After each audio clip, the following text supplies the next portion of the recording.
Hello friends, DNS classes में आपका स्वागत है। मैं दीपक आनंद आज आप लोग को प्रीवियस ईयर का क्वेश्चन जो जनरल साइंस का होगा जो प्रीवियस ईयर में पूछा गया होगा, मैं उसका आज सॉल्यूशन करवाने वाला हूँ। ठीक है फ्रेंड्स, जैसे जो कहाँ का एग्जाम किस किस एग्जाम में पूछा गया क्वेश्चन होगा वो एनटीपीसी हो गया, ग्रुप डी हो गया और डिफरेंट डिफरेंट आरआरबी का जो भी एग्जाम है उसमें वो क्वेश्चन पूछा गया है। मैं आज उसका सॉल्यूशन करवाने वाला हूँ। ठीक है फ्रेंड्स, चलिए इस वीडियो को करते हैं स्टार्ट।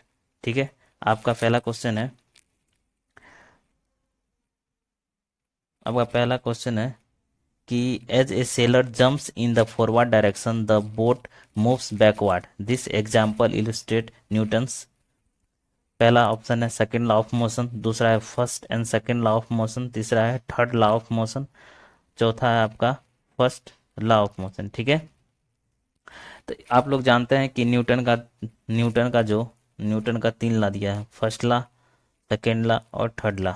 ठीक है, फर्स्ट लॉ में क्या कहता है कि जो भी कोई यदि बॉडी रेस्ट में है, कैसे कोई भी बॉडी रेस्ट में है, तो ये रेस्ट में ही रहेगा जब तक कोई इस पर हम कोई फोर्स अप्लाई नहीं करेंगे। ठीक है, वो अपना रेस्ट में ही रहेगा जब तक उस पर हम कोई भी फोर्स अप्लाई नहीं करेंगे। ठीक है, मोशन में तो मोशन में ही रहेगा जब तक उस पर कोई एक्सटर्नल फोर्स हम अप्लाई नहीं करेंगे। ठीक है, सेकेंड सेकेंड जो लॉ है सेकेंड जो लॉ है वो किसके बारे में बताता है? वो rate of change of momentum के बारे में बताता है। जो rate of change of momentum होता है वो M D V by D T के बराबर होता है। ठीक है, इसको बोलते हैं rate of change of momentum. ठीक है, ये rate of change of momentum होता है। मोमेंटम का आप लोग जानते हो कि मोमेंटम इक्वल टू क्या होता है? मास इंटू वेलोसिटी होता है। ठीक है, इसी का रेट को बताता है फोर्स। ठीक है, rate of change of momentum equal to force जो होता है वो सेकेंड लॉ ऑफ मोशन को बताता है। ठीक है, तीसरा लॉ के बारे में आप लोग जानते हैं कि यदि किसी बॉडी पर हम लोग फोर्स लगाए तो वो भी मेरे उस बॉडी पे उतना ही फोर्स लगाएगा। Every every action is equal and opposite reaction, इस टाइप का था third law. Every action is equal and opposite reaction, जैसे हमने इस पे कोई फोर्स लगाया तो ये कोई बॉडी है तो ये भी हम पे उतना ही फोर्स लगाएगा। ठीक है फ्रेंड्स, ये है थर्ड लॉ ऑफ मोशन। ठीक है, जैसे इसी टाइप से देखते हैं इस क्वेश्चन में जो पूछा गया है कि जो नाविक है जो जंप लगाता है तो क्या करता है, जितना वो फोर्स उस पर अप्लाई करता है वो भी उस पर उतना फोर्स अप्लाई किया होगा। ठीक है, इसका आंसर क्या हो जाएगा? इसका आंसर हो जाएगा ये आपका थर्ड लॉ ऑफ मोशन। ठीक है, third law of motion, every action is equal and opposite reaction, कोई भी एक्शन होगा तो उसका अपोजिट रिएक्शन होगा। ठीक है, ये थर्ड लॉ बताता था, न्यूटन का थर्ड लॉ। ठीक है, समझ गए फ्रेंड्स? आशा करता हूँ कि मैं आपको समझा दिया होगा। ठीक है, नेक्स्ट क्वेश्चन देखता हूँ। नेक्स्ट क्वेश्चन है आपका नेक्स्ट क्वेश्चन है ये, देखिए। आप लोग जानते हैं what which of which of the following is a unit of momentum, momentum का यूनिट कौन सा है? ठीक है, आप लोग तो पहले इसका फॉर्मूला जानते हैं। मोमेंटम इक्वल टू क्या होता है? मोमेंटम जो होता है उसको पी से हम लोग डिनोट करते हैं। ये मोमेंटम है, इसको बोलते हैं मास इंटू वेलोसिटी। ठीक है, मास इंटू वेलोसिटी को क्या बोलते हैं हम लोग? मोमेंटम बोलते हैं। और मास को हम लोग किस में, ऐसा यूनिट क्या है मास का? केजी। और वेलोसिटी का आप लोग जानते हैं, वेलोसिटी का होता है मीटर पर सेकेंड। ठीक है, तो इसको हम लोग कैसे लिख सकते हैं? केजी मीटर पर सेकेंड, इस टाइप से इसको डिनोट कर सकते हैं। ठीक है फ्रेंड्स, चलिए इसका आंसर क्या हो जाएगा? पहले न्यूटन मीटर है, बी में केजी मीटर पर सेकेंड है, KG metre per second square, KG metre metre square, तो इसका आंसर क्या आ जाएगा? केजी मीटर पर सेकेंड, इसका आंसर बी हो जाएगा। समझ गए? आपको सिर्फ ये फॉर्मूला याद रखना है, फॉर्मूला याद रहेगा तो आप उसका यूनिट आराम से निकाल सकते हो, आपको कोई भी दिक्कत और परेशानी नहीं होगी। ठीक है फ्रेंड्स, इस वीडियो को लास्ट तक देखिएगा जिससे पूरा क्वेश्चन आप लोग समझ सके। ठीक है फ्रेंड्स, ये जो क्वेश्चन है देखिए, आरआरबी में पूछा हुआ क्वेश्चन है ये 2015 का जो एग्जाम हुआ था उसमें पूछा हुआ क्वेश्चन है। हम जो आज जो आपको क्वेश्चन करवा रहे हो किसी न किसी एग्जाम में पूछा हुआ होगा, वो आरआरबी का ही एग्जाम होगा। ठीक है फ्रेंड्स, चलिए नेक्स्ट क्वेश्चन देखते हैं आपका। नेक्स्ट क्वेश्चन है कि what will happen if an object is dropped from a height and there is a no air resistance. ठीक है, कोई भी ऑब्जेक्ट को हम क्या करें, किसी हाइट पर से उसको ड्रॉप कर रहे हैं, मतलब गिरा रहे हैं किसी हाइट पर से, तो कह रहा है कि उसमें कोई भी एयर रेजिस्टेंस नहीं है, तो उस एयर रेजिस्टेंस नहीं है तो क्या होगा? पहला ऑप्शन है it will fall with a constant speed and acceleration. ठीक है, दूसरा आपका ऑप्शन है इट्स एक्सीलरेशन विल इंक्रीज ठीक है। तीसरा, both speed and acceleration will increase. तीसरा, इट्स स्पीड विल इंक्रीज। ठीक है।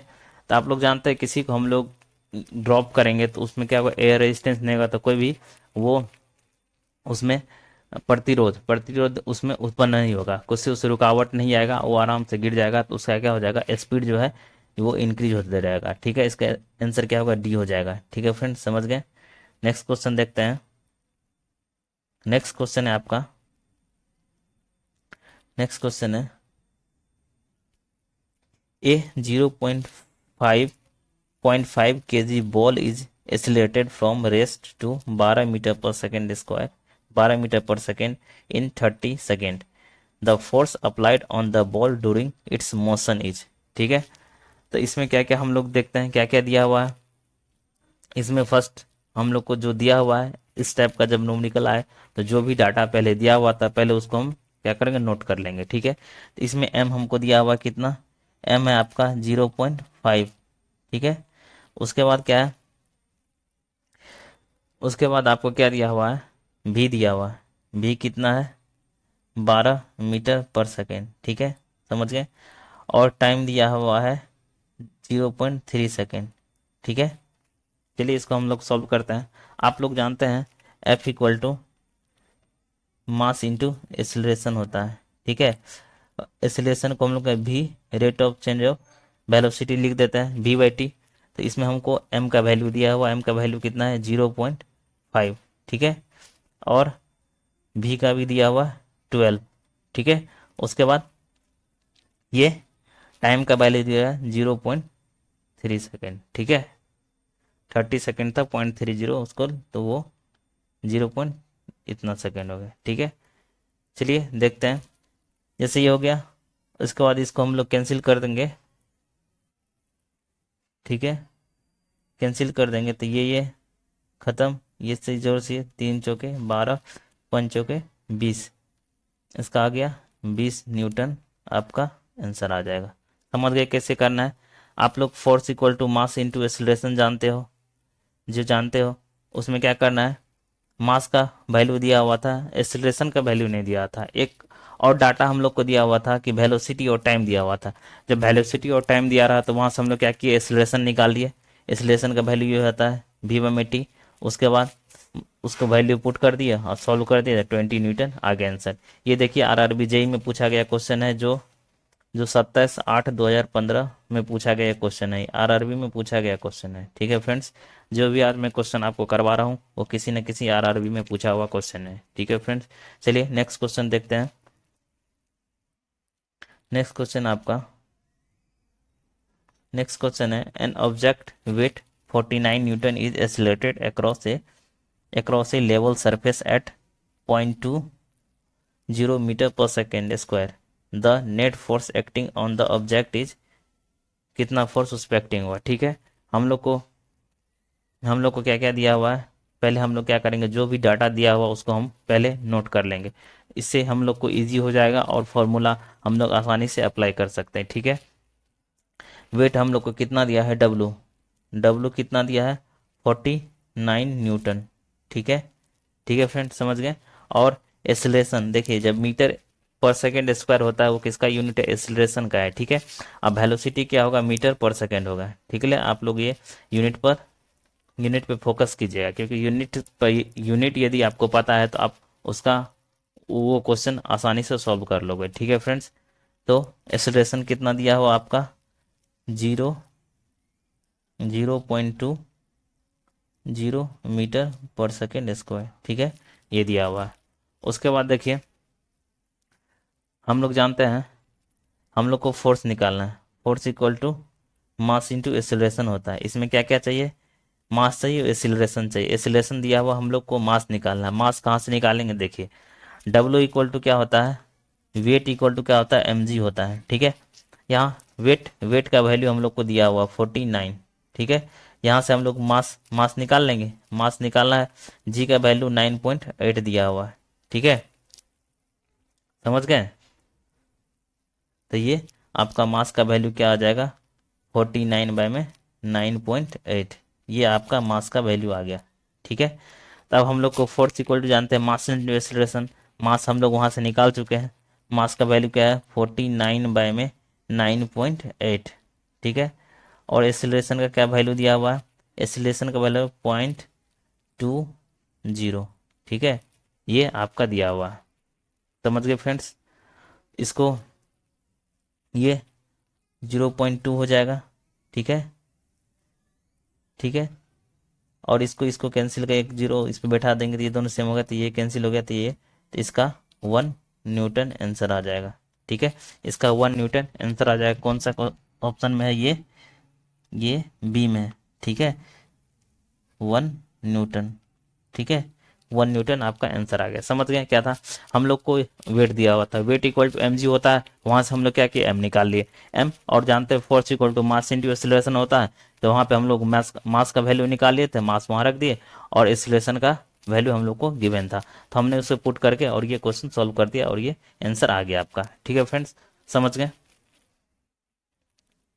अब चलिए नेक्स्ट क्वेश्चन देखते हैं। नेक्स्ट क्वेश्चन है आपका, नेक्स्ट क्वेश्चन है ये, कह रहा है कि Shyam pushes a ball 10 meter on a horizontal surface by applying a 30 Newton force parallel to the surface. The work done is, ठीक है। चलिए देखते हैं इसको।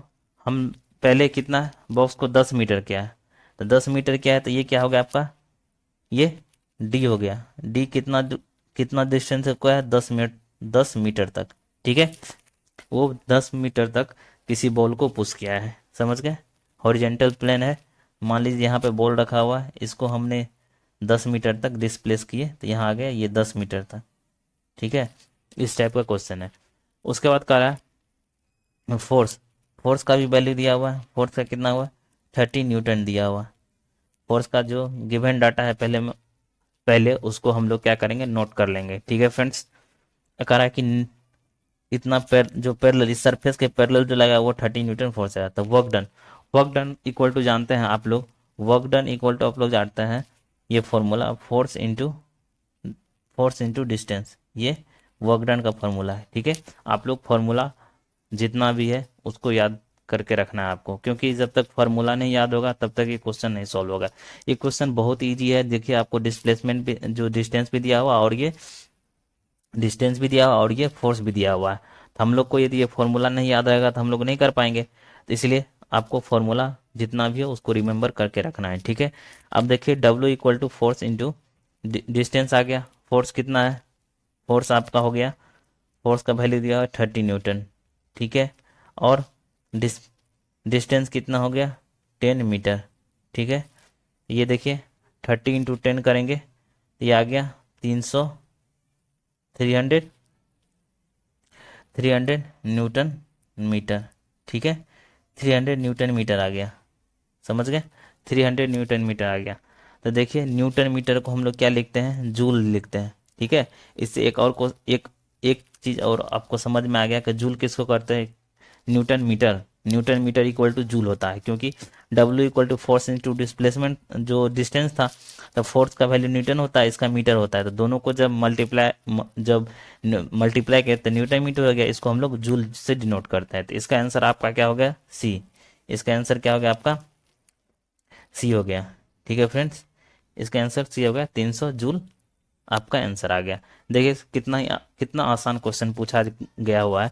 देखिए ये RRB JEE 26/8/2015 को पूछा गया क्वेश्चन है, ये RRB में कितना इजी क्वेश्चन है। बस आपको force W equal to force into distance याद रखना था, उसमें वैल्यू पुट करेंगे, ये तुरंत कितना फास्ट आप लोग इसको कर सकते थे, और ये 300 जूल इसका आंसर आ गया, ठीक है फ्रेंड्स। चलिए नेक्स्ट क्वेश्चन देखते हैं। नेक्स्ट क्वेश्चन है आपका कि A 5 kg mass at a rest on a frictionless table is acted upon by a contact force 12 Newton. The distance travel by it is 2 second, ठीक है। तो हम लोग को क्या क्या गिवन है इसमें, हम लोग को कि मास गिवन है, मास कितना है आपका, मास है कितना 5 5 kg, ठीक है। मास दिया हुआ है 5 kg, और आपको फोर्स भी दिया हुआ है एक फ्रिक्शनलेस टेबल पे कॉन्टैक्ट फोर्स कितना है, F इक्वल टू 12 न्यूटन।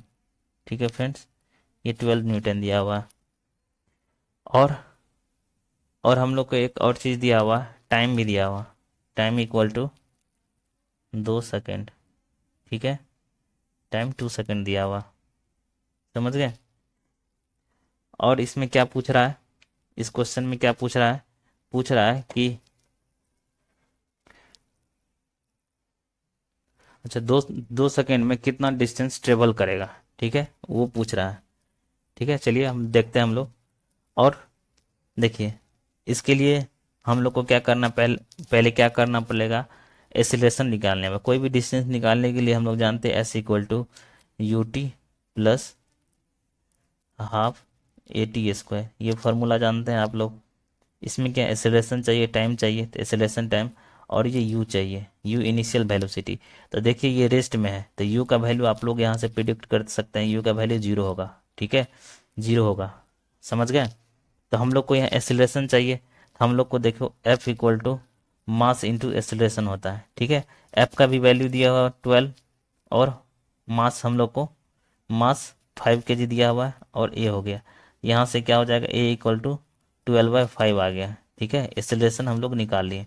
ठीक है, और क्या करेंगे, इसमें एक्सेलरेशन आ गया, तो टाइम भी पता है, और u का वैल्यू 0 है। तो देखिए u का वैल्यू यहाँ 0 पुट करेंगे, तो ये क्या होगा, ये टर्म क्या हो जाएगा, ये टर्म आपका 0 हो जाएगा, ये 0 हो जाएगा। ठीक है, तो s इक्वल टू क्या हो गया, हाफ एक्सेलरेशन हम लोग निकाले थे 12/5 इंटू टाइम कितना दिया हुआ है, 2 सेकेंड, तो 2 का स्क्वायर होगा, 2 इंटू 2 कर देते हैं। ठीक है, समझ गए। तो इससे ये 6 बार में चला जाएगा। ठीक है, 6 इंटू 4 कितना हो गया, 24/5। ठीक है, इसको डिवाइड दे देंगे 5 से, तो आपका कितना आंसर आ गया, आपका आंसर आ जाएगा 4.8। एस इक्वल टू कितना आ गया, 4.8 मीटर। ठीक है, ये एस इक्वल टू 4.8 मीटर आपका आंसर आ गया। ठीक है फ्रेंड्स, समझ गए। इसमें कुछ नहीं था, जो भी पहले क्या करेंगे, जो भी डाटा दिया हुआ उसको हमने नोट कर लिए, तो फिर हम लोग को डिस्टेंस पूछ रहा है कितना दूर वो ट्रेवल किया, तो हम लोग पता था। और ये रेस्ट में बोला था, तो यू का वैल्यू क्या हो गया, 0 आ गया। ठीक है, इतना हम लोग लिख चुके थे। तो हम लोग जानते थे कि ये जो डिस्टेंस, कितना डिस्टेंस चला है, ये हम लोग इस फॉर्मूला से निकाल सकते हैं, S equal to U T plus half A T square होता है। तो यू का वैल्यू हम लोग को पता था कि ये 0 है, और टाइम भी दिया हुआ था, एक्सेलरेशन हम लोग को निकालना था। एक्सेलरेशन के लिए हम लोग क्या, फोर्स का दिया हुआ था, फोर्स का वैल्यू दिया हुआ था, force equal to mass into acceleration. तो यहाँ से हम लोग क्या किए, एक्सेलरेशन निकाल लिए। इस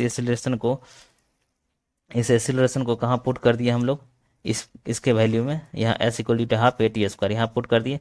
यहाँ यू का वैल्यू 0 पुट करेंगे, तो ये टोटल 0 हो जाएगा, और इसका हाफ ए टी स्क्वायर का हम लोग वैल्यू निकाल दिए, 24/5 आया, और ये आगे एस इक्वल टू 4.8 मीटर। ठीक है फ्रेंड्स, बहुत इजी क्वेश्चन पूछा जाता है, बस आप लोग को समझना है कि किस टाइप से कौन सा फार्मूला कब अप्लाई होगा। इतना आप समझ जाओगे तो किसी भी क्वेश्चन को उड़ा दोगे। ठीक है फ्रेंड, ये देखिए आरआरबी जेई में पूछा हुआ क्वेश्चन है, ये आरआरबी जेई में पूछा गया क्वेश्चन है। ठीक है, ये 26/8/2015 शिफ्ट 2 में पूछा गया क्वेश्चन है ये। ठीक है, आज मैंने आपको जो भी क्वेश्चन आरआरबी में पूछा गया वो क्वेश्चन मैंने आपको करवाया।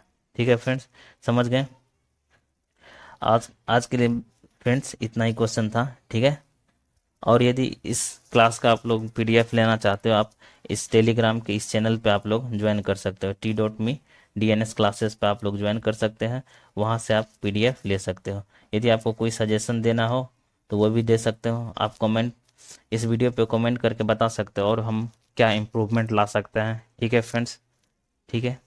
और यदि आपको ये वीडियो अच्छा लगे तो आपको क्या करना है, आपको पता ही है, आपको क्या करना है, लाइक करना, शेयर करना और सब्सक्राइब करना है। ठीक है फ्रेंड्स, जिससे हम लोग को मोटिवेशन मिलता है, और कुछ बेहतर करने का मोटिवेशन मिलता है। ठीक है फ्रेंड्स, चलिए नेक्स्ट लेक्चर में फिर से मिलेंगे। Thank you.